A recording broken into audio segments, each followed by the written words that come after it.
Hamas says the 4-day pause in fighting in Gaza will begin at 10 a.m. on Thursday.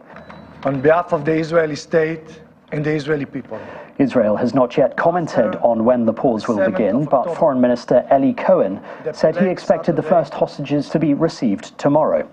Under the agreement, 50 Israeli hostages taken by Hamas will be released, and 150 Palestinian women and teenagers held in Israeli jails will be freed.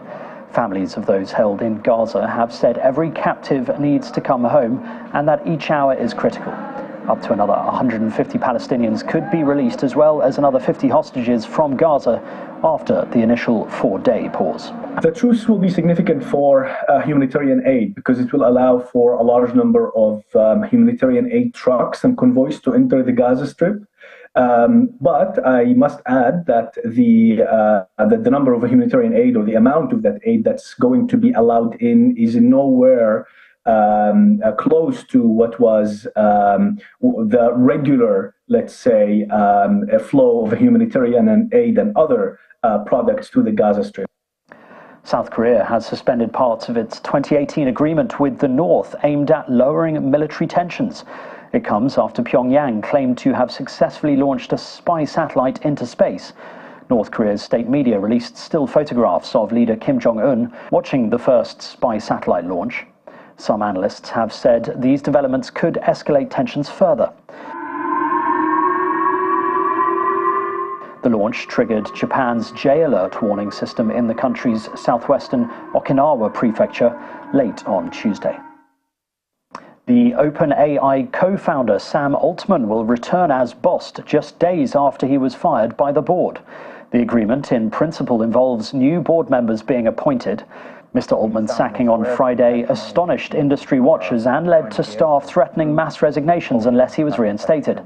"I am looking forward to returning to OpenAI," Mr. Altman said in a post on X, formerly Twitter. He added, "I love OpenAI, and everything I've done over the past few days has been in service of keeping this team and its mission together." Last week, the board decided to remove Mr. Altman, which led to co-founder Greg Brockman's resignation, sending the Star artificial intelligence company into chaos. Drilling has resumed near the mouth of a tunnel in India's Uttarakhand state, where 41 workers have been trapped for 10 days. Work had been suspended on Friday after rescuers heard a cracking sound while drilling. Officials say other plans to rescue the men, including drilling down from the mountaintop, are also on track. The workers were building the tunnel when a part of it caved in on the 12th of November due to a landslide.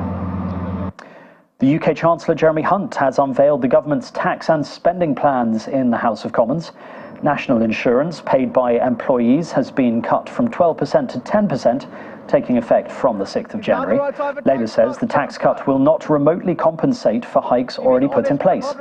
Universal credit and disability benefits will increase by 6.7% in line with September's inflation rate, but the economy is still forecast to grow slower than expected. So today, Mr. Speaker, I'm going to cut the main 12% rate of employee national insurance. If I cut it by 1 percentage point to 11%, that would be an extra £225 in the pockets of the average worker every year. But instead, I'm going to go further and cut the main rate of employee national insurance by 2 percentage points from 12% to 10%. And Britain's King Charles has presented K-pop band Blackpink with an honorary MBE in the presence of South Korean President Yoon Suk-yeol. The quartet, Jenny, Jisoo, Lisa and Rose, chatted, laughed and took photographs with the British monarch as he presented them with the award. The palace said the band's members received their honorary MBEs in recognition of the band's role as COP26 advocates for the COP26 summit in Glasgow in 2021. And that's your international news around the world in 5. Now back to the channel's studios in Lagos.